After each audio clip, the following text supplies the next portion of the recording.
All right, everybody. Hey, this is BK in DC with the ABC podcast, hanging out at the studio at Summit Lending. We've got our great friend, Mr. Les Norman, in the house. What's right up? on. Hi, Welcome, guys. Les. Good to be here, You're man. talking about great friend. I thought you were going to be talking about DC. So, He's a good friend. I'm too. glad to be in there somewhere. Hey, man, we're super glad to have you. So Yeah. quick intro for Mr. Les Norman here. So Uh-oh. here we go. Let me know if I miss out on anything, okay? You're good. So here we go, everyone. Former Kansas City Royal from 1995 to 96, host of the Killer Show, Breaking the Norm radio show and podcast, keynote speaker, certified life coach, family, Kristen, your lovely wife, sons, Mark and Tate, and of course, most importantly, past winner of Wheel of Fortune.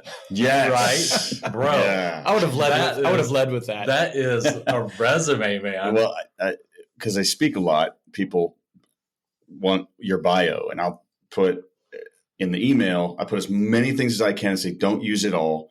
Just pick out what you want. It's the first thing they always go to is like, I don't care about all other stuff. I just want to know about Wheel of Fortune. It's huge. I was telling my family this morning. So back in the day, 80s, early 90s, my grandparents literally based their schedule around Wheel of Fortune.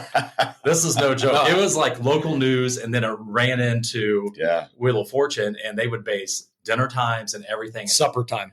Supper, not right. dinner. Supper time. Understand your generation you're talking about. Right. And they even had a framed picture. I forgot about this. They had a framed signed picture of Vanna White on top of their TV. What? No joke.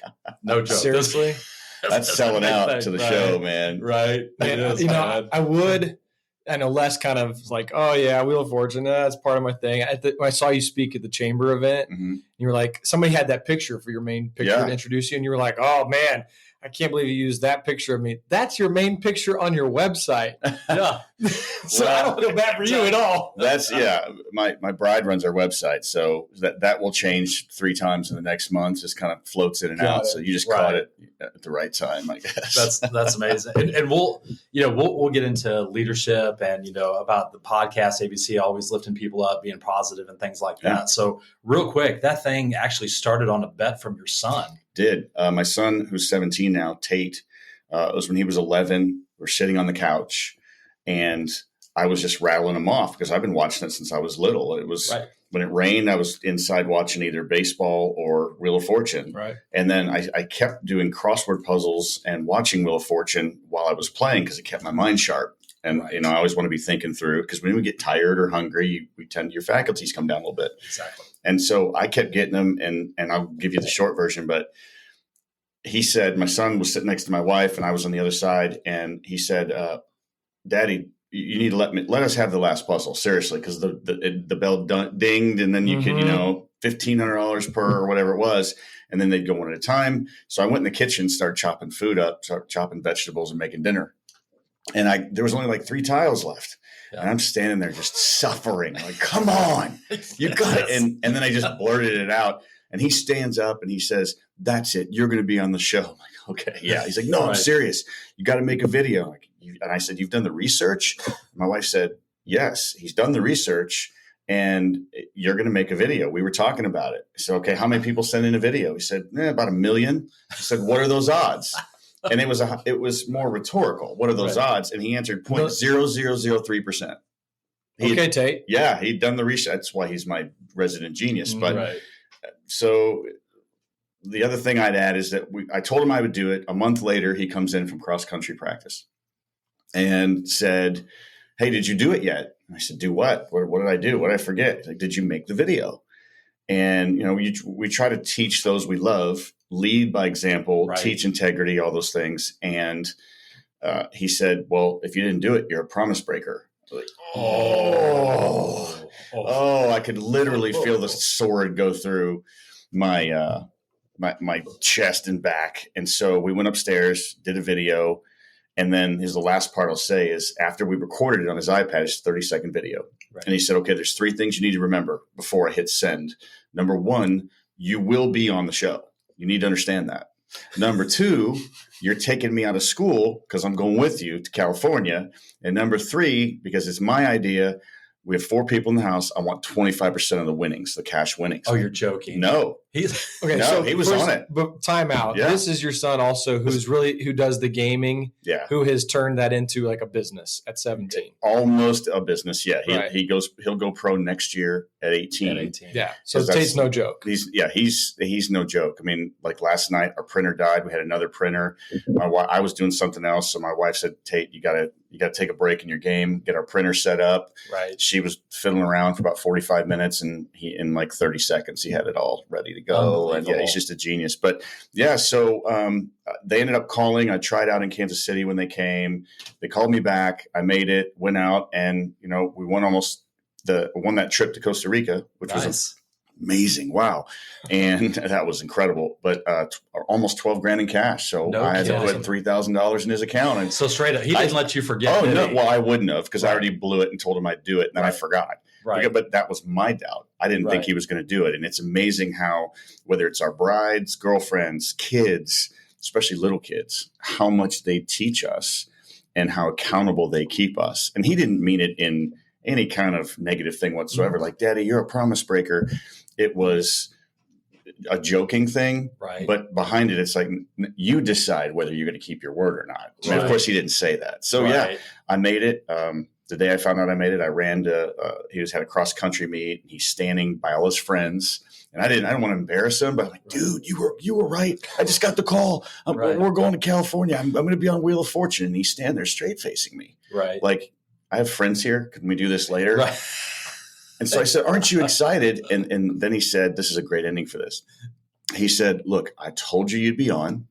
You're taking me out of school. I want the money. And then he stone-faced says, and besides, Daddy, I believe in you. Wow. Oh, I started bawling right there. I'll just see at the finish line. I can't. And so I took off, and Kristen's like, just go. And I'm standing there by myself sobbing. But it was a great time, and he made some money. That's an amazing story. Yeah. That's an amazing story. Well, that comes straight from the parents. It sounds like that kid's got some pretty good parents. Yeah, he definitely has a good mama. That's for sure. And, there's the one thing I'd add is there's a lot of things I learned from that. But when I got there, I mean, you get $1,000 just for showing up. I mean, if you stink it up my first 2 roles were bankrupt and lose a turn. Okay. And the people, one right and left, one had gotten one had gotten the other. I'm like, oh, well, I won't tell anybody when this is going to air. Right. Just let it go. Yeah. But I remember I was the 6th one they taped that day, the 6th show. Wow. And that's because the guy that was on my team drew a number 6. So we had to wait all day and watch every episode. We get there at 7 a.m. and it was like 5:15 when we recorded. And I remember standing in the bathroom, I'm freaking out. And what are you going to do? Strategy and all this. And finally I said, look, man, this is a once in a lifetime thing. You're panicking over something like this. Right. How about you just relax and enjoy this gift that you have to be able to do that? Right. And so I ended up having fun, because at the beginning I was kind of freaked out, but then I calmed down. And after that second puzzle, I ran the table the rest of the show. And that's my son made $3,000. That's amazing. And I went to Costa Rica with my wife. Well, there's a couple of lessons in there, but one of them, like when you said to the guy, let's just enjoy this for what it is. This is an opportunity that most people don't get. Yeah. Like, you can take that frame of reference and put it into just about anything. You can. Like, if I'm stressing out this morning, making sure that our tech is working good for this podcast. Right. And I'm freaking out. I'm waking up extra early to make sure that I get here and everything's going right. First of all, like, we're hanging out with our buddy Les. Right. We're doing a podcast with best friends, getting to share some really cool stories with some friends. Like, chill out. This is fun. Most people don't get to do this. Let's just enjoy it. So I should have called you at 3 a.m. when you were awake. That's the thing about Bobby and I, and everyone should know, like, we're kind of perfectionists when it comes to certain things. We're on the outside, we seem like we're super chill and, cool, which we are. But man, we want everything to like work out great, and we don't want to disappoint anyone, right? So, but in what you guys do, though, you have to be meticulous. You got to be right on, and then combine that with really enriching and helping other people in their lives. And so it kind of all goes together. But people in life will learn lessons if they humble themselves and be open to learning those lessons. But if you think you know everything, and if you think you got it and try to take control of everything, you end up kind of living in emptiness, or you're anxious a lot or worried a lot. And so that's one of the many things I love about you guys, is that you focus on helping other people. You focus on loving people. I mean, I think the last 10 conversations I've had with you guys, at some point we've talked about somebody else. Both of you are like, hey, how are you doing? How's your family? How are things going? To the point where I'm trying to ask you how you guys are, and you keep asking me questions. But I think we both know that's what the world struggles with today, is loving other people. And you guys do that well, both in your personal lives and in your business. And I really appreciate that. No, we appreciate you, Thank man. you very much. And a lot of it is life lessons. We're going to talk a little bit about, maybe some lessons that you learned, coming up through the minor leagues, Mm-hmm. some of the lessons that you learned being a big leaguer, and, how did that transcend to being a leader in the outside world, Sure. With speaking and your faith and church and leading others. So there's so much into that. And the thing that Bobby and I always talk about is, everyone has something going on in their lives, right? And especially the past couple of years, you always need more positivity, right? You need a foundation to go back to that know that everything's going to be okay. Yes. Right. Yep. So that really helps us get through, because no matter what business people are in, you're going to go through struggles, but you have to be around like-minded people. That's right. That are positive. They're going to lift you up. So on that day that you're not having your best day, you have your buddy Bobby that's going to bring you out. Or if Bobby's, having a down day, and vice versa. So that's what it's about, man. So we really appreciate you being here. And speaking of which, so why don't you touch base a little bit on coming up through the ranks a little bit? Maybe, was there a few lessons learned going through the minor leagues? Because, we're all athletes. Yes. Bobby and I wish we would have had one day at one inning in a big league. A cup of coffee. Right? Exactly. Fantasy camp doesn't count. But I mean, It's close though. It gets you close though. It gets you close. But what were some of the lessons that learning coming up through the minor leagues? Great question. When I first signed, I'd never hit with a wood bat before. And coming out of college, my junior year, I was drafted by Boston and was an All-American, and we'd lost in the championship game of the NAIA World Series, blew a 5-run lead, by the way, 5-0, and blew it and gave up 7 in the last 3 innings. But there was a part of me that I'm going to play in the big leagues. I'm going to be rich. I'm going to be famous. And my head was not, I wish I could say my whole life, my head was screwed on straight, but I did not have a lot of humility. So I was drafted in the 23rd round by Boston and didn't sign. And the original offer was $2,000. I went to summer ball after, for $2,000, I'm a junior. I've got the power on my side here. Right. And I didn't have anybody in my life my dad was gone. I had a stepfather, but him and my mom were doing their own thing. And so it was just try to figure it out on your own. Right. So I didn't sign and went to summer ball and was tearing it up and was winning the Triple Crown of summer baseball, the collegiate league in Illinois. And they upped it eventually to $30,000.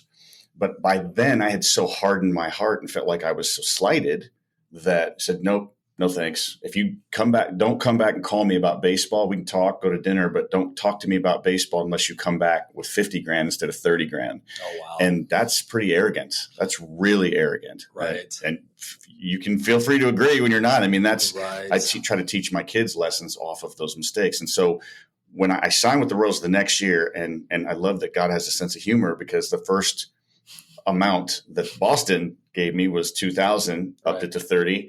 The only offer I got from Kansas City was $2,000. Oh, yes. Wow. And so it was a message right there. Like, it's not about the money. It's not about you. So decide what you're going to do. Right. So I signed, I went out, and there were guys like second baseman. There's a guy named David Haber, who's our second baseman. And he's from California. You got these Texas and Florida and Southern United States guys that play year round. And I'm from Chicago. So you're getting 40 games in, right? And some of it's in snow in March. Yeah. Right. And I had to learn how to hit with a wood bat, because I was trying, if you squeeze it, you guys know this because you hit with wood even in fantasy camp. The harder you swing, the tighter you grip, it deadens the ball, you break bats, and that's not fun. Right. And I was struggling. I was hitting 169, and Tom Poquette was our manager. And I said, look, I'm playing sparingly. This is not how I thought it was going to work out.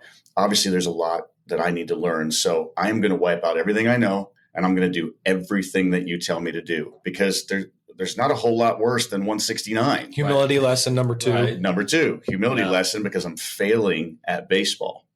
for the first time in my life since I was 7 years old. Right. I never failed at baseball. I mean, yeah, you strike out, do things like that, but high school, winning a state championship and being on all-star teams and all that stuff.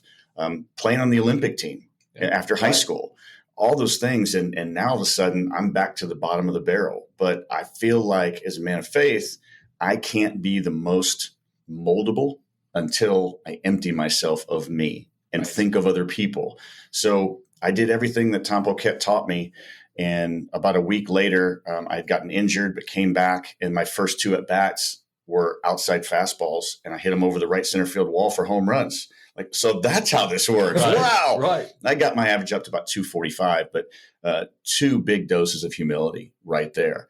Learning to play for the name on the front instead of the name in the back. Love that quote. Yeah. It's some people think it's cliche, but we all need to hear it. Yep. And so, then rising through the ranks, I went from getting injured, almost getting released, to 3.5 years of that day of walking on the stadium field at Kauffman for the first time. So a lot of humility, a lot of grind, learning how to take care of your body, showing self-control. You know what I mean? Right. You always play with your body, but if you don't use your mind, it's going to fall apart. You have to be well-rounded in all those areas. And so, lessons were a lot of humility, taking care of yourself, and understanding that you will be a better athlete when you stop thinking that it's just you, and instead of playing with and for the other 24 guys that are with you. That's an awesome answer. Because wouldn't you agree that, baseball is such a humbling sport, right? Yes. 1 minute you're on top of the world, the next minute ball falls out of your glove, right?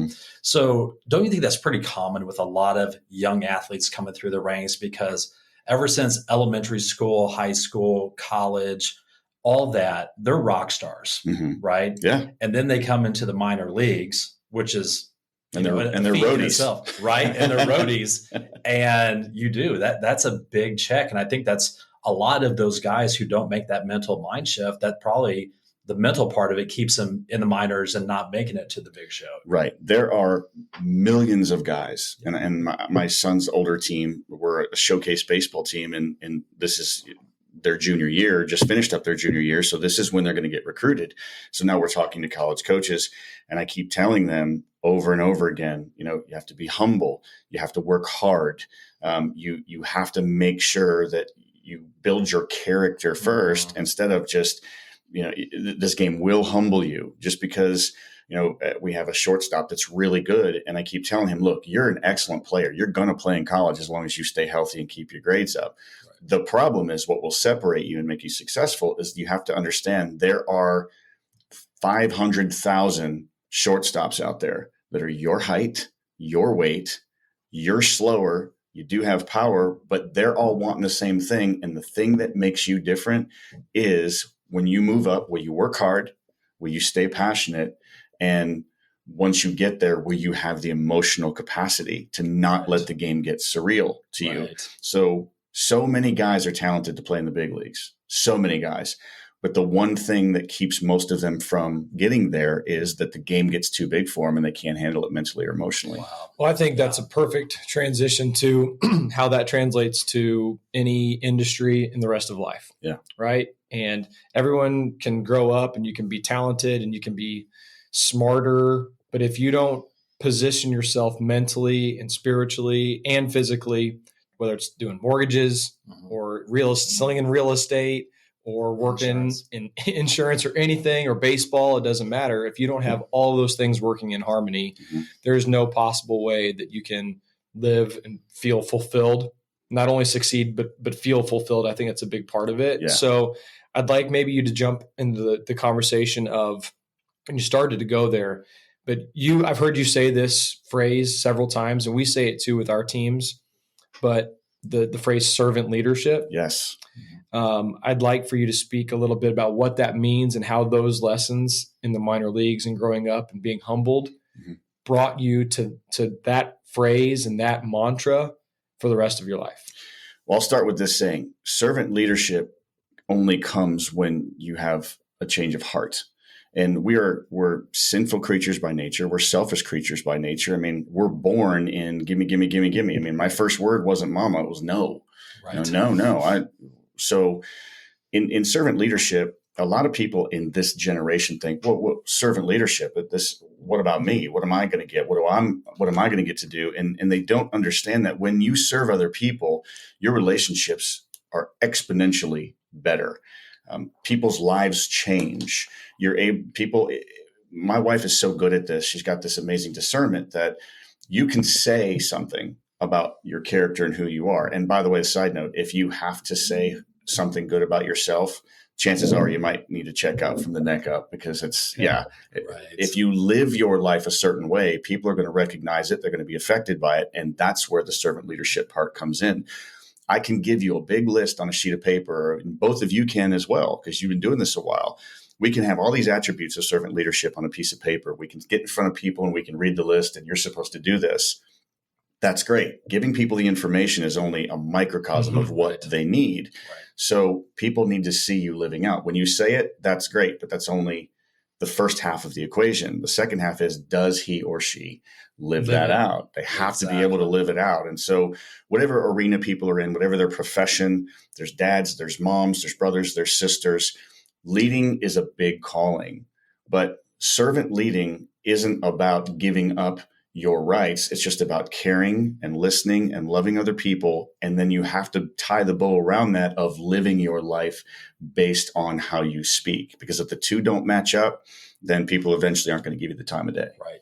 Exactly. Yeah, it makes me think about lots of companies, you walk into an office and you see motivational things, or like think back to the 80s when everybody had like that golf mural with like a quote of like, if you miss the shots, like the Wayne Gretzky quote. That's right. Right. Anyone can have of the shots you don't right, take. Exactly. Anybody can have those quotes up on their wall, or we can have core values and everything around our office. Right. But if we don't live those core values every single day, and in fact, if we don't live through those core values with every single conversation, right, person with every single person that walks through this door, team members, guests, borrowers, clients, right, then we're liars, and right. we're fake. Well, and like we say, everyone's always watching. That's right. I remember when I became a parent the first time, people were telling me they will always be watching you and they don't miss anything. That's right. And it's the same thing. I don't care what type of business that you're in, but like for us, what we've done a very good job of is,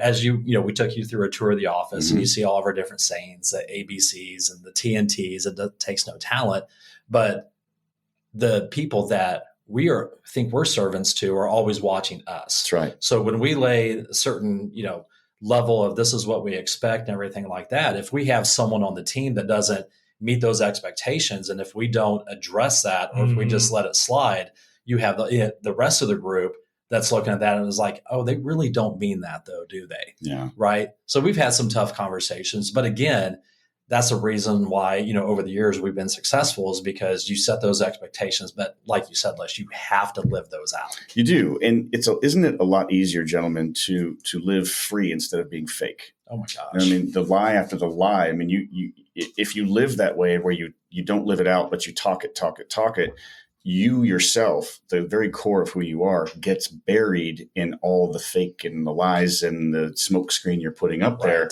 And I call it the perfect masquerade. You're trying to be this perfect person, but again, if you're not living it out, not serving other people, that's a tough life, because more and more you get anxious. It's an old Judge Judy saying, don't lie, because then you don't have to worry about what you forgot. Right. So, true. It is so true. So they are watching, and some people will think, whoa, I never asked for that. Well, if you became a father, like you said, you kind of asked for that, even if you didn't use the words. Right. I'm just proud of the fact that I have a almost 21-year-old son and a 17-year-old son, and they both call me daddy still. They don't say dad. They don't say yo, hey, old man. They probably think it sometimes, but to be able to call me that, and my wife and I talk about this a lot, because we've always been open with them and shown them grace, consequences, but with grace.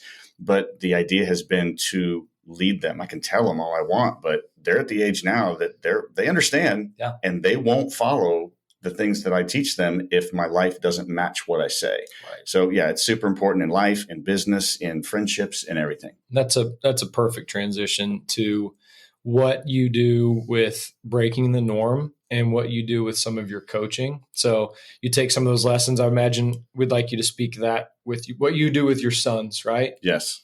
I watch your videos on Facebook that you do with your group. Then you lead men. Mm-hmm. Why don't you talk a little bit about that and what it's meant to you and what it's meant to the gentlemen in particular? I know you have lots of listeners, females, males, but why don't you speak a little bit about what you do for leading men? Sure. The Breaking the Norm show was just born out of 12 years. It's been, 12 years already.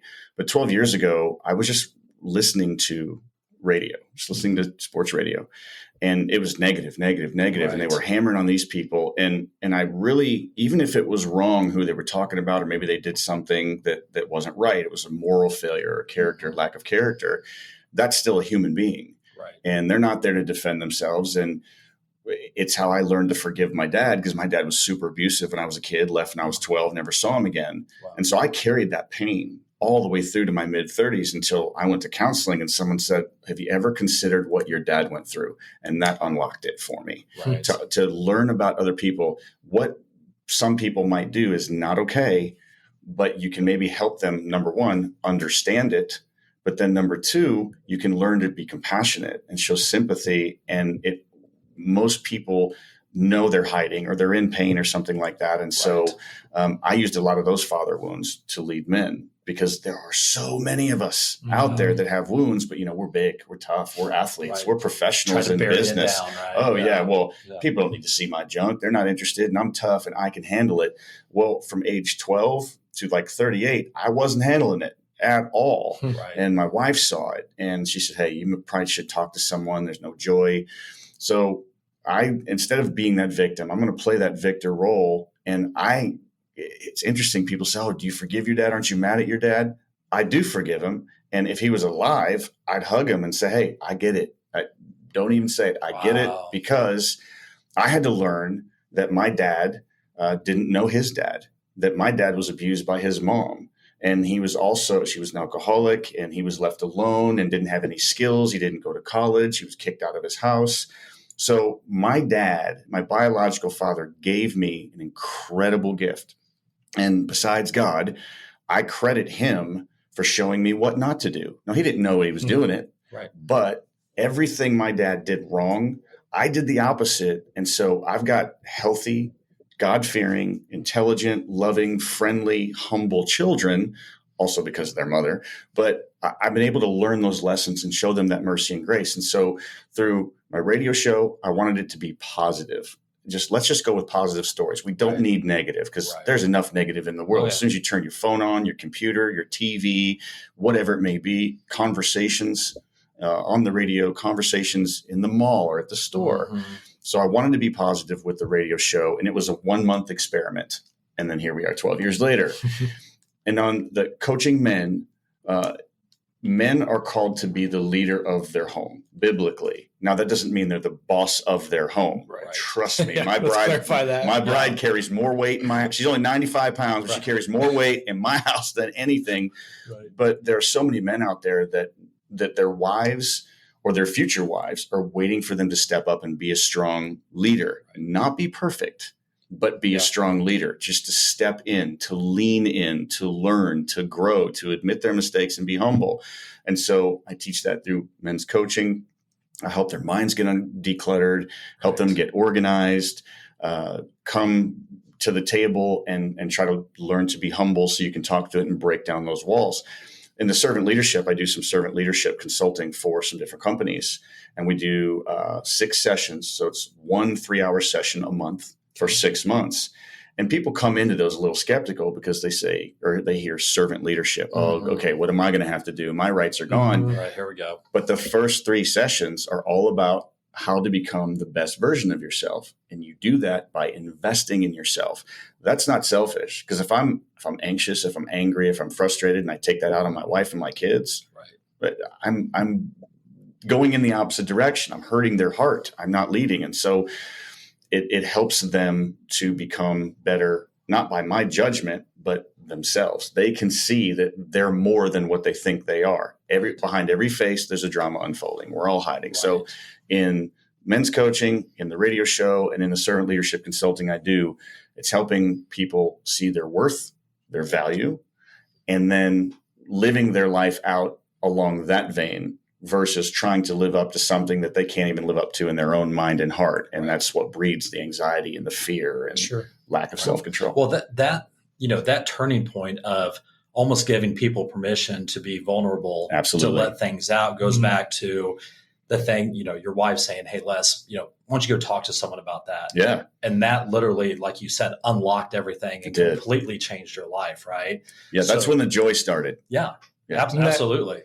That's wild. I mean, you've said a couple big things that I think we should touch on. But the idea that you can't take care of others unless you've taken care of yourself, I think that's a huge point that a lot of people miss. And I think a lot of, let's say parents in particular with young children, they get so caught up in serving their children and the young people in their homes that a lot of times they forget to take care of their spouse, take care of themselves. Right. And the kids become the sole focus. I think a lot of people can relate to that ideal. And then their marriages suffer, their relationships suffer, their work suffers, taking care of their physical self, their mental self. That's really important to take care of yourself so that you can take care of others. Yeah, exactly. Absolutely. It is. Yeah. And the thing is a lot of couples, you got to be husband and wife first, right?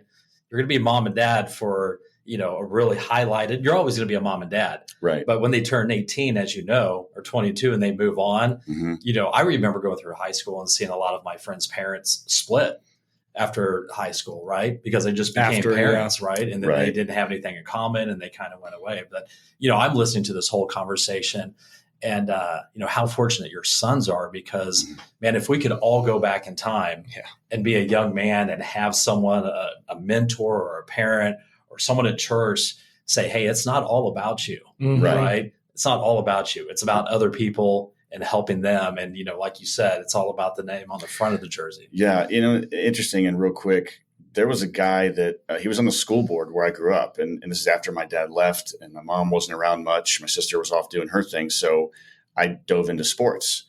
And so diving into baseball, I was still an angry kid, no father figure around, just angry, not trusting guys. And there was a guy that came to a game. I got like 3 hits in a game, but I struck out twice. It was a long game, had 5 at bats. And so after the game, I was mad. Again, you're 15, 16. I'm not too far removed and right in the angry, I know everything, leave me alone stage. Right. So he comes up to me after the game and said, hey, Les, my name is Chuck. I'm on the school board. And I said, yes, Mr. Kuchar, I know who you are. And he said, hey, I want you to know you had a great game. Like, did you not see the 2 strikeouts? And so I wanted to assume on him that I had a bad game. He's like, no, and he had 2 sons. Right. But he was there watching our game. Right. And a couple times in high school in basketball, he would keep score. Or he would just show up at games. And I knew both of his sons. But he always encouraged me with little things, never a conversation or something like that. So fast forward to May 29th of 1995. I get called up. And the next night we're at home in Kansas City. I joined him on the road in Milwaukee. But the next night we came to Kansas City. So in the 7th inning, I went into left field at Kauffman as a defensive replacement. And in the mid-90s, we were kind of like things are going now, probably a little bit worse. Right. And you probably could hear the fans in the stands. Well, that's the whole point. Right. Because I looked up and down the left field line, there was nobody there except one guy. So I'm throwing my warm-up tosses, just looking around. And all of a sudden, I see some guy sitting by himself. And he's going, just waving at me. And fans do that, especially the college kids who are a little bit happier than when the game started. And I look and I'm like, you got to be kidding me. And it was Chuck. Wow. The same guy.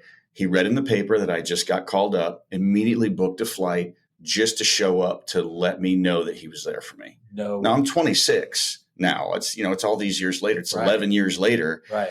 But he didn't tell me he was coming. We hadn't talked in a month or so, occasional phone call. Right. But that's the leadership stuff we're talking about. Wow. That's the love and the care. And I'll never forget it because my biological father didn't see it. And my stepdad had come to a game or 2, but it was a different relationship. But yeah, man, Chuck just showed up. That's right. Because he wasn't living in Kansas City. No, he lived back in Joliet, Illinois.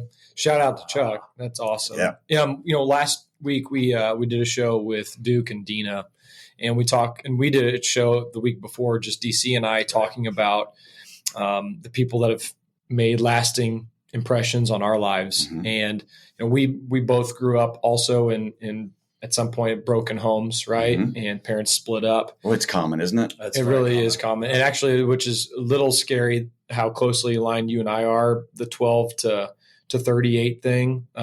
We can talk a little bit about that later, but having, especially for people that do have broken homes, having those people that you can gravitate to, that you can count on Mm-hmm. to uplift you.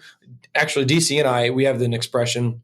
We have lots of expressions, but we have an expression about the people that lift us up. We call them elevator people. Yeah. And you want to surround yourself with more elevator people and fewer basement people. That's right. People that pull you down to the basement just because they need the company, because they're hanging out down low. Yeah. And so we tried to always obviously be elevator people for others, but not only that, but surround ourselves with other elevator people to where we look up to them. Mm-hmm. And essentially, even though we're in our 40s, right, we still look for guidance. We still look for positive people to make sure that we can be led so that we can continue to lead people and always be positive. That's a perfect example of humility, understanding we will become who we hang out with. We will become who we spend the most time with. Maybe the most valuable lesson ever. Absolutely. And at the right stage, at the right time, I was teaching both of my sons, what type of person are you? And they'd tell me. I said, okay, what type of person are your friends? The 2 or 3 people you hang out with the most. Right. And then I would ask them, do those 2 match? And both times it was, well, not really. Mm-hmm. And so I'd let them know, go look in the mirror, look at the person that you are, and let's think about why you're that way. And the number one reason is because of the people you surround yourself with. Right. And I have to preach that too to myself. I've got to look in the mirror and do that as well. Again, people like you lift me up. So we can all do that for each other.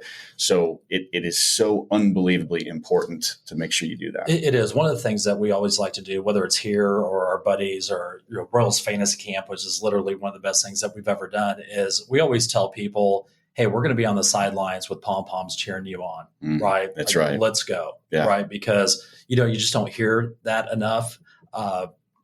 We take pride as giving this, because as far as like partners or whether they are work for us or whatever, they just want to be around that, right? And people want to be around leaders that have that servant leadership. And it's talk about, and we can talk about a little bit about Royals Fantasy Camp, but literally one of the best things. And in fact, we try to invite as many of our buddies to that event that you guys do such an amazing job on, because that right there, I think, is a life-changing event for a lot of the guys that come, because again, you're surrounding yourselves with other people who are like-minded, who are positive. They think it's about baseball, but it's really about the fellowship and the people and the friends that you meet over the years. And sometimes and you guys have been there enough, so you get it right away. But first year or second year guys at fantasy camp don't realize it till they're on the plane on the way home. Oh yeah. Or when they get home, and they're thinking, I miss those guys. Oh man, I want to hang, and they stay in touch. And these, miles across the country don't separate the relationships that are built. Oh my gosh. During fantasy camp. I mean, we're going to weddings. We're going, unfortunately, we're going to funerals of parents and things like that.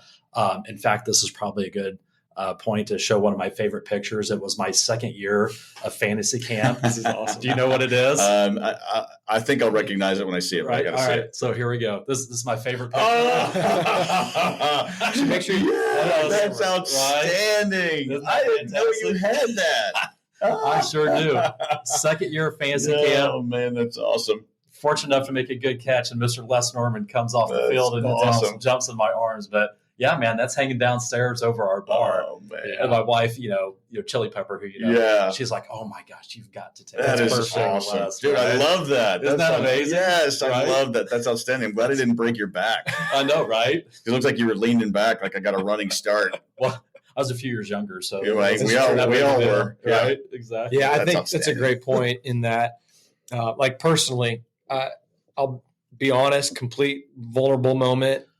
When I got back from camp the first time, first of all, we went from camp straight to the Super Bowl for the Chiefs, right? So there was like an extra 3 days of a fun year there of elation. It was a great 10 days. Yeah. But getting back and like so often do when great things end, right? That's when you can reflect. But I was emotional. I mean, I was home and I was thinking about, of of course, you think about the baseball. And I said this on stage last year. Mm-hmm. I went for the baseball, and then it became about everything else. Right. And baseball like literally gets pushed to the bottom of the list. And being able to hang out today with you and being able to, like DC said, go to weddings, go to, funerals. Like, even though that's such a sad thing, that's a special thing that we are there to support one another through major life events. Right. Like it's a fraternity. It's a fellowship. Yeah. And not like the fraternity in terms of like, college and party and like we're going to hang out and get wasted. It's a fraternity for a lifetime of brotherhood and love. It's just absolutely special. Yeah. Yeah. Exactly. You had Dina on and Duke. We did. And this is one thing that I don't think Dina understands how well done fantasy camp is and how good it is for everybody. She's doing it to make everybody having this incredible experience. Right. And she does it every time. There's no one better than Dina Blevins at getting at her job now and her job in fantasy camp. Right. But what I hope Dina realizes is that in all of our, whether you're an alumni or a camper that goes to fantasy camp, all these relationships, all these memories that are created, Dina has her thumbprint on it. Yeah, she's part of the dominoes that fall to the end. And so, all of those listening, if you know Dina, send her an email, send her a text, give her a shout out, because she just maybe feels like I'm just doing the very best job. We all know how hard she works down there. She loses sleep. She's a mom of 2 active young daughters and has had her trials and tragedies in life. But there are people that will be friends forever and share and be able to surround themselves with the people, those elevator people. She's facilitating that. So Dina, if you're listening, we love you, and we couldn't have this stuff that we do without you. Yeah, literally. We've made some of our best friends in life straight from that. That's it. There was a question. There was a topic you said earlier that I thought was really, really profound. When people go through negative things in life, trials and tribulations that we all have, like you said, behind every face is a drama unfolding. You said that your dad leaving, he gave you a gift, huge gift, and I'd like for you to expand on that, because when people go through really rough times, and the first thing is not to say, and obviously it wasn't your first thing when you said either, right? It took you decades to come up with that philosophy. But for people to go through something so challenging and difficult, and then to be able to shift your mind to say, thank goodness that happened to me so that I could grow from it. Like, holy cow. Yeah. That's heavy. Yeah. If you ask the majority of people about their character, about themselves, they'll tell you good things. They may say a flaw or two, but most of them will say good things because they don't want to look bad. We want as a human being, we want people to like us. We want to be in someone's favor. Not that we want anything from them, but we want to be looked good upon. We don't want to be cast aside. Don't want to look bad. Yeah. One of the fears, this innate fear we have, is the fear of being alone, not accepted, measuring up, especially us guys, even at the age that we're at. I mean, I'm 53 and I still have that. Am I enough? Am I doing okay? And so I had to really realize through some counseling how to look at people that hurt me, people that harm me, and know that I'm enough because of who I was created to be, not what someone like my dad, whom I've trusted and everything, says I am or lived out that I was. I mean, he called me worthless, a worthless piece of you-know-what. I'd build Lincoln logs in the middle of the floor, and he would practice his extra points. He'd sneak up behind me and just kick it and shatter it across the room. And I have an older sister, so I'll just say that I got it the easiest in our house. She got it, her and my mom got it the worst. Right.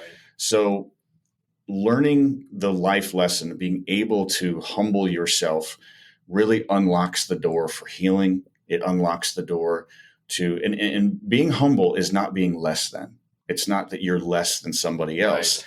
Being humble is just leaving yourself open and know, hey, I've made mistakes. I fail. People have hurt me, but it doesn't have to end there. It doesn't define who I am. And so just learning about my dad's background, helping me understand what he had to go through, that he battled, life wasn't enough.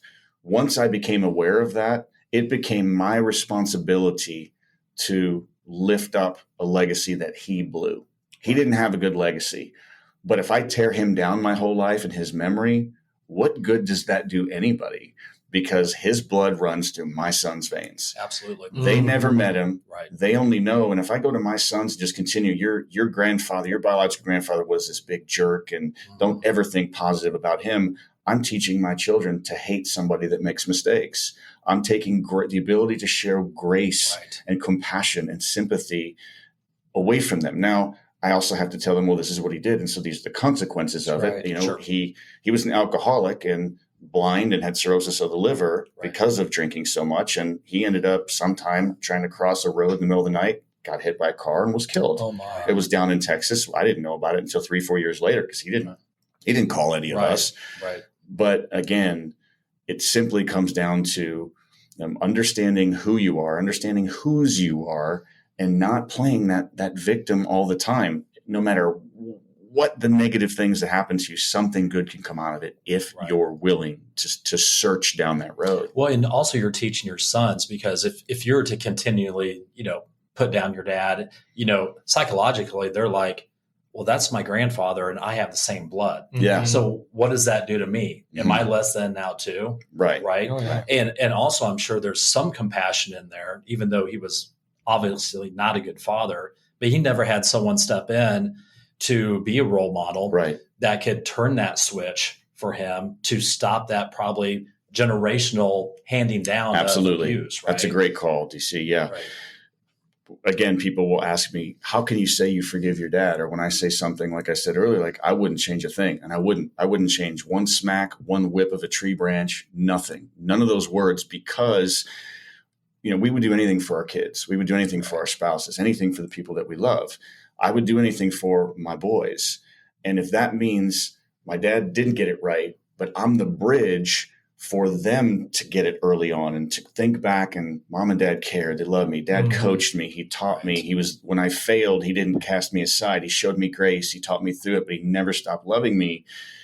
Those are the valuable lessons. So I was plucked out of its generation, allowed to become a bridge so my sons can be the start of a new generation. So the dominoes that fall after my sons are there's where the whole good legacy is going to leave. And so if I had to go through that, so my future grandkids and great grandkids can live, sorry for the emotion, but wow, that just came out of nowhere, but it's worth it all. It's worth every second of it. Bro, that's like literally one of the most powerful things ever, man. It's not about, being an awesome show host and former major leaguer and stuff, but that's the real stuff. Is leaving the legacy and having those dominoes for generations, even when we're long gone, you're leaving, that legacy of generations that you're affecting families, decades down the line, dude. That's epic. I think there's a Les Norman quote that sums up everything that you just talked about. And it's, I used the wrong roadmap to find the right places. Yeah. Yeah. Right. Wow. Absolutely. That's a quote that's on your website. It is. And I don't know if that's an original Les Norman quote. I had never read it or heard it before. And I didn't get it from anywhere. It was something that came to my mind. Instantly, when I think people hear that or read that, I mean, at least I did, I immediately started thinking about all the shit that went wrong in my life, right? And how it helped me get to where I'm at today. Absolutely. And I was like, oh, wow, like that roadmap was really messed up, but I'm in a pretty good place now. Mm-hmm. I'm in a good place. I'm in the right place. Right. And the roads, it's not easy to get down that road to get to that place. It is really tough because we were victims at the time and we got treated poorly and abused in some way or made feel some negative emotions. So there is counseling that maybe need to happen or just years of just recovering from it and learning from it. But again, if you can get to a point where you get that help and you really can get to the other side of it, there is not an ounce of me. I mean, if someone that knew my dad were to talk him down, it would be borderline. Okay, we're going to fight because, well, wait a minute. He did all those things to you. Yeah, but he was still my dad. And if you look at my kids and see how they are, he showed me, I can get to California with a map of Rhode Island. It just shows me to head in the opposite direction. Right. So let me ask you this. So for some of the listeners that, this is really resonating with, or maybe there's some people out there that, have some things that they would like to work through, like what would you suggest? Where would you point them in terms of getting with someone or life coaching or something like, what would you suggest they do? Because again, this can completely change people's lives, and kudos to you, man. You are like the definition of ABC. Always be cool, yep. Man. So what would you say to those folks? Well, we do this exercise. This all started, I interviewed a guy on my radio show, and he was one of the original American Gladiators, like way back. Yes. Nice. Yeah, and so by the end, one of the questions that I like is I'm trying to make the listeners think about who they are, look past what's in the mirror and get inside the brain and get inside the heart and start laying those things like just a deck of cards, one at a time. Lay them out on the table. You don't have to throw all 52 out right away. Get a couple of them. Right. And then the next day, get a couple more. And so at the end of the show, I asked him, I said, when you look in the mirror, not the physical, because he's 6'5", 320, and it's all yokedness.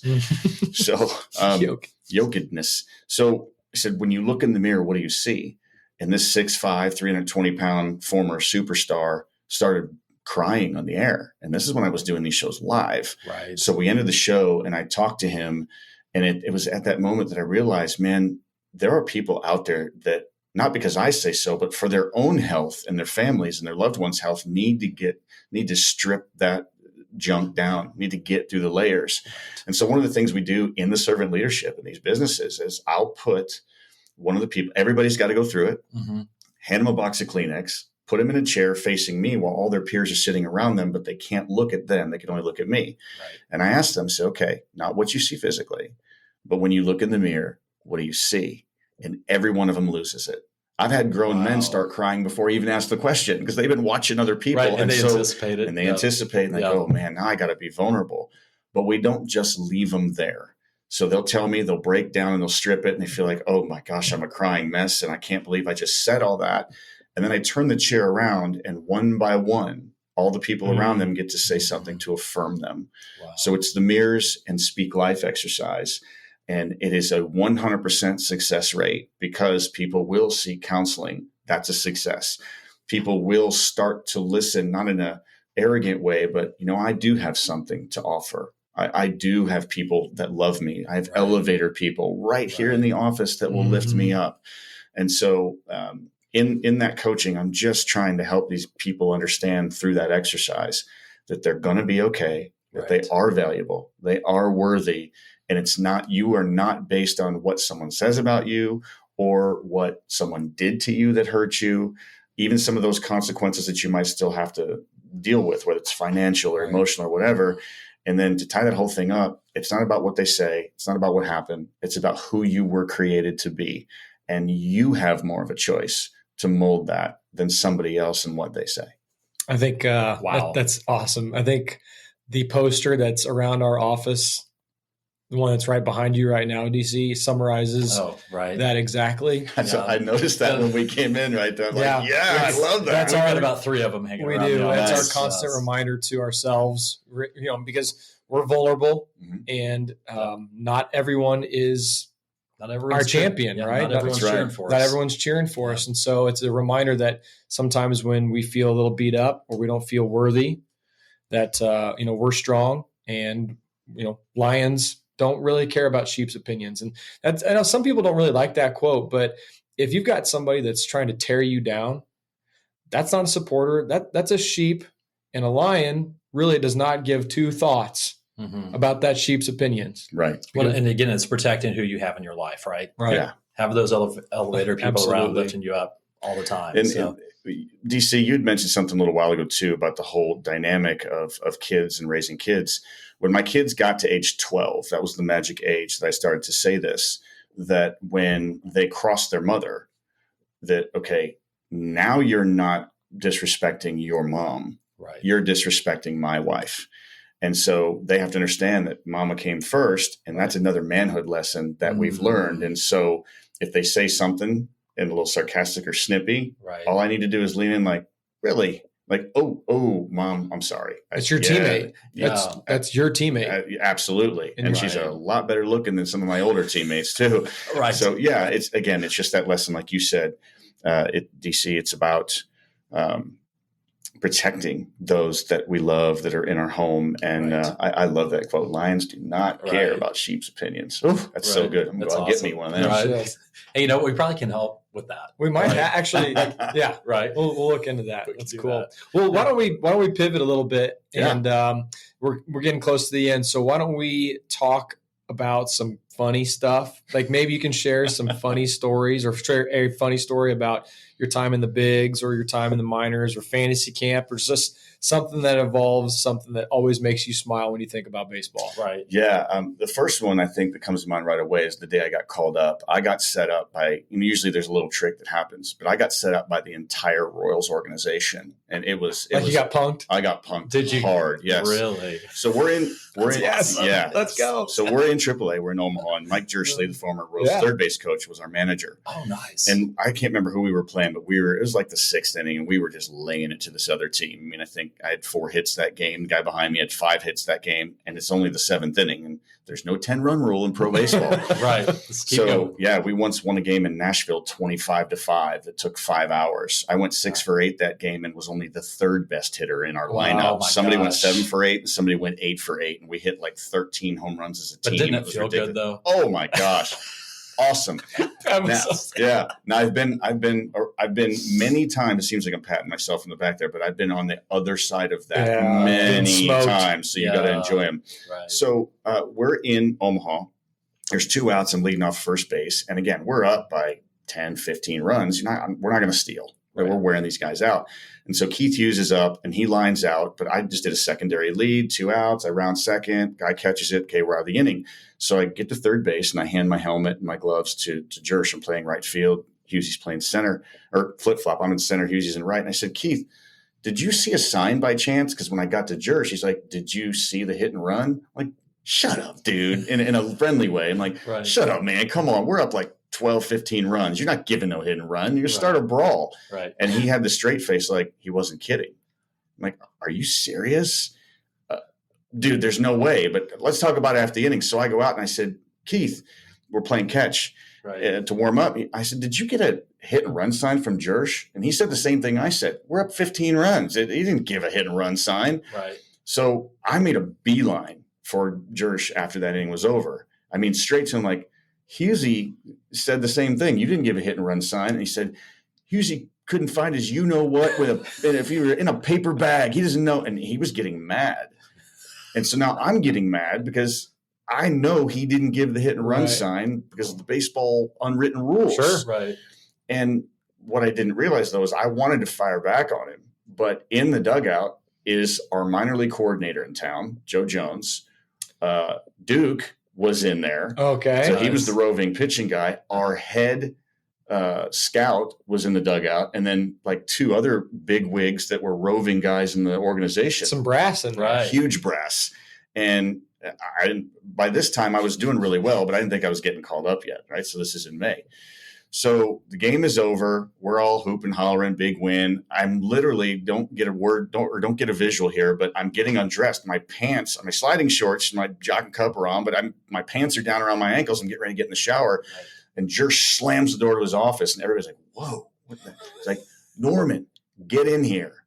And I'm thinking, he's still mad about that? I know you missed the sign? I'm a grown man. I know he didn't do that. Right. And so I come back with this little smart aleck comment like, well, my pants are around my ankles. I mean, can you wait till I get undressed, or do you need me to come in? I mean, I have to shower. What do you need, Skipper? It's like, that mouth is going to get you in trouble someday, son. Get in my office right now. And everybody's looking around like, what in the world's up with that dude? You got to be. And Jersh is loved by so many. He's not like that at all. Right. I'm thinking, is he just showing off for the brass, or is he like worried about getting fired? Whatever. Right. Great. I'm the scapegoat. I don't have any big league time. I've got no bargaining power here, and I'm doing this for like $2,400 a month. You got to be kidding me, before taxes.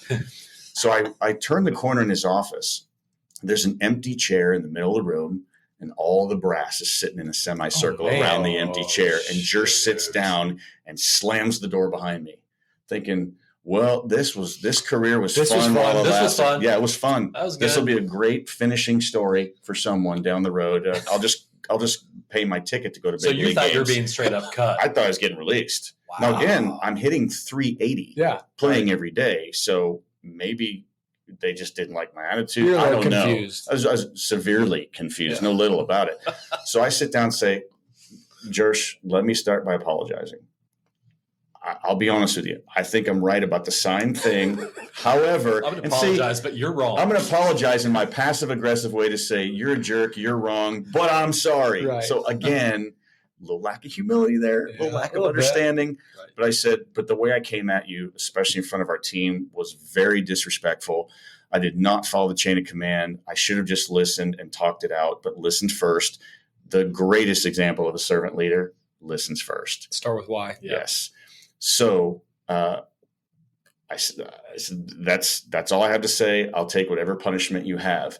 And he looks at me and he says, well, that's a good thing you're taking that stance, because tomorrow in Kansas City, if you do that, you'll end up right back here. And I said, yeah, you know what?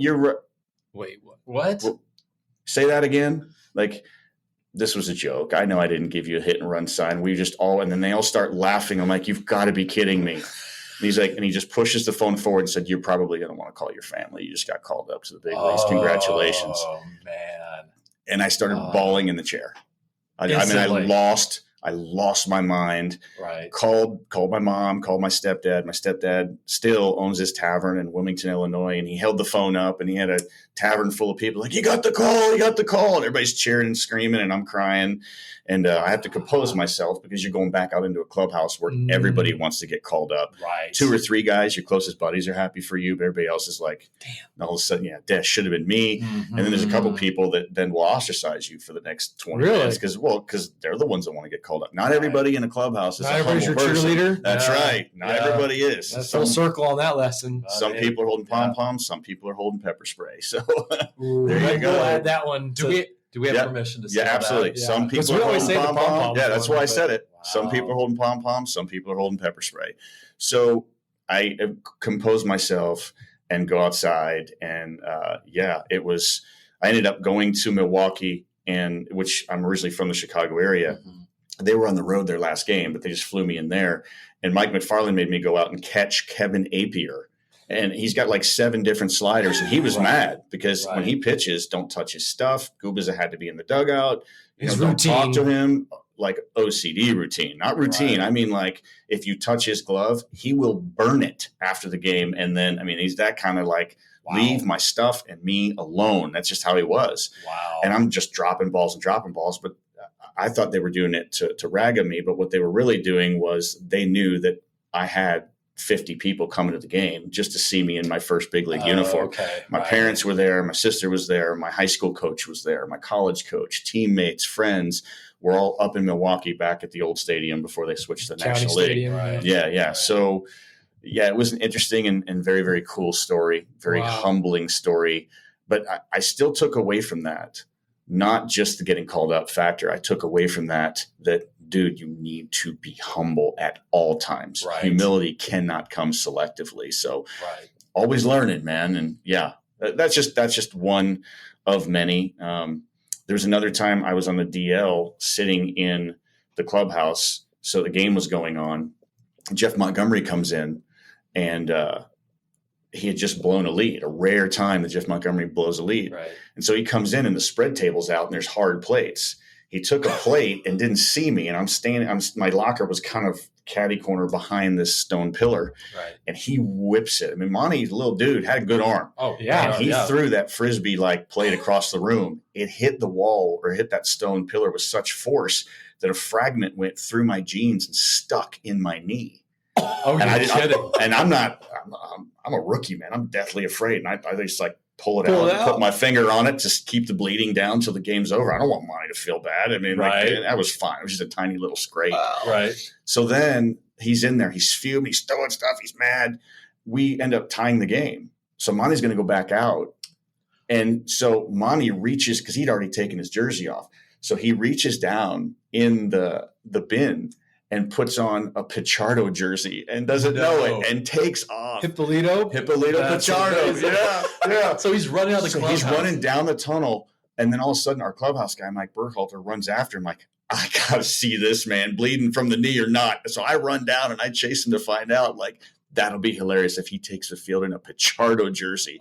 Right as he gets to the top step, Burkhalter grabs him and pulls him back down and then hands him his jersey, and he flips it off, and then he goes back out there. We end up winning the game. Wow. That's amazing. They should have just let him go. Gotta let him go. At least throw one pitch. Right. To get on Sports Center. Yeah. So did you ever tell Monty, like, bro, I got like 18 stitches he doesn't even remember the entire incident. He's just so intense and focused. And he's like, oh, I'm sorry, man. I'm like, dude, I don't care. I was in the big leagues. You're Jeff Montgomery. I'd have given you the other knee to throw a plate at. That's fine. So yeah, it was those were some intense times, but there's so many things, flights and hotels and clubhouse stuff and BP stuff. It was just all a blast. That's cool. That's one of the favorite things. We love hanging out with guys like you, Les. Is just it's the stories, man. Yeah, I don't miss the games. I really don't miss the physical part because my body hurts a lot. Sure. And I still have some joints that aren't completely attached, but the one thing, and I don't even miss the pay. I mean, being a big leaguer is great money wise, and the travel, and you're playing a game you love. I just miss the guys. I miss hanging out. I miss the rain delays in the dugout, sliding on the tarp, playing cards. Wally Joyner beating me 3 games in a row, ping pong, 21-0, all 3 games. I mean, oh my gosh. Yeah, he was a freakish good Forrest athlete. Gump of ping pong. He might have beat Forrest Gump. He's that good. Yeah. So awesome. It was just a blast. Well, it's similar to what we were saying about even at our level with fantasy camp. Right. Like, it's not about the baseball. Like, you don't miss the games. You miss the fraternity. You miss playing cards. You miss hanging out with your buddies. The conversation from the clubhouse to field 6. Yeah. Yeah, it's exactly absolutely, right. Walking up and back. So it's about getting out the car, the next morning after the first day, and everyone's grunting and can hardly get out. And it's just, again, it's not about being sore and getting out there and, even striking out or whatever. But dude, it's all about talking trash, playing cards, sitting next to Billy Butler, who cussing up a storm and playing cards. And so no, man, it's amazing. Yeah. There's one more thing about fantasy camp, Cope, that I want you to understand too, is, there are some guys that go to fantasy camp to get away. They're escaping. They work hard for their money. It's not cheap to go, and they want to get around and just hang around with guys because when they come back to the real world, it could be a marriage or it could be trouble at work, or they just need a week to get away. Okay. And I always notice the little things, Bobby, I notice and love your humility and the teammate that you are and the way you talk to people and the way you open up to people. You're an exceptional athlete. You both are exceptional athletes. But, being an MVP of fantasy camp, it's kind of a big deal. There's 100 and some guys there, and you're younger than a lot of them, but they're good athletes. And you earned that. That was a vote from everybody. And Cope, one of the things that I love about you is that when your bride comes down, the way your bride seeks you out, the way you respond to her, and she's the boss. We know. Mine is too. We're all 3 of us. We know. Right. But the way you could be sweaty, stinky, go for 4 or 4. You've probably never gone over 4 in a fantasy camp game, but just in case if you had a bad game and you're hard on yourself, so you could get 3 hits like me, and then you'd think of the 4th at bat. Right. But you're holding your wife's hand on the way back in, or you're putting your arm around her, or people see that, and you're not doing that on purpose. You're doing that because you genuinely love your bride and you foster that relationship and you take care of her. If I see her before I leave and I ask her something about you, that's going to be the truth of what's about you. And if you want to know how good a husband or a boyfriend is doing, look at the joy or lack of joy on their spouse or girlfriend's face. I've never seen your wife frown. Now, we're all human beings. We all have our times. Right. But whenever she's there, whenever I've seen her, she is a bundle of joy. That's because she's a woman of faith. She is a joyful person, but she wouldn't be that joyful all the time around you if you weren't being the husband that you are. So you both bring great things to the table. Don't forget that, because that leaves an indelible mark on people. Appreciate that. Thank you. Yeah. Thank you. Well, elevator people. That's right, baby. That's right. Man. I think that's a good way to wrap it up. If people want to find you and listen to Breaking the Norm and even reach out to you about coaching and leadership, what's the best way to find you? Yeah, my website is it's with one S. It's just les@lesnorman.com. Not an ego thing. It was just available. Yeah. It's the name I got, so it's the name I'll use. So yeah, it's just les@lesnorman.com is the email, and then the website is lesnorman.com. And I actually think I have my phone number on there, which is fine. I'm not worried about it. If something goes bad, I've never had to change my number. in all these years. So yeah, it's just 913-908-6183 or lessnorman.com is the place to go. That's awesome, brother. Man, thank you so much for hanging out with us. You guys, this was a fun. lot. You guys are good at this. I'm sweating bullets. I'm hitting in here. My gray t-shirt's like going to turn into a dark gray t-shirt. And also thank you for being a mentor for us and saying, hey, you need to think about this, and this. For the podcast. I'll tell you what, you guys are really good at this. This was fun. This 5 minutes into this thing, did we go like an hour? Oh, yeah. Hour and 10 minutes. Wow, that's awesome. Right. But 5 minutes into this thing, this was just a conversation with really weird headpieces on. So yeah, but yeah, you guys are fantastic, and you need to keep doing this. Yeah, thanks very much. Appreciate it, man. Thanks for listening, guys. This is the ABC Podcast. Find us where you can listen and watch podcasts everywhere at Spotify, Google Podcasts, Apple Podcasts, and follow us on social media. Awesome. See you guys. Thanks, guys.